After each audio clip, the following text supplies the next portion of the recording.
Les gens qui disent tout le temps c'était mieux avant se mentent à eux-mêmes. Par exemple, tu vois ce moment où tu repenses à ton ex et tu as un petit moment de nostalgie. Tu revois que les bons côtés, les rires, les voyages, mais tu ne penses pas du tout aux disputes, au malaise, au moment de la séparation. En fait, le cerveau fait le tri pour te protéger. Il y a une psychologue aux États-Unis qui a fait une expérience incroyable, qui a démontré que le cerveau créait de faux souvenirs en permanence. Elle a fait croire à des participants qu'ils s'étaient perdus dans un centre commercial quand ils étaient petits. Du coup, ces gens-là y croyaient, ils s'en souvenaient en détail, alors qu'ils n'avaient jamais vécu cette expérience. Donc si ton cerveau arrive à s'inventer des histoires qui n'ont jamais existé, imagine ce qu'il peut faire avec les vraies histoires. Tous nos souvenirs sont modifiés en permanence. Tu peux avoir vécu il y a 10 ans ou 15 ans ou 20 ans des expériences super avec des potes que tu n'as pas revues depuis cette époque. Quand tu les revois, quand vous parlez entre vous, sans vous en rendre compte, vous allez embellir cette époque.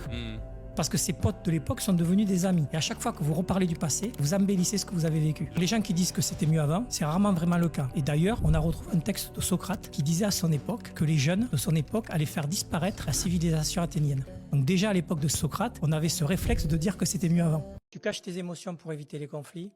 Fais attention, ton corps te parle.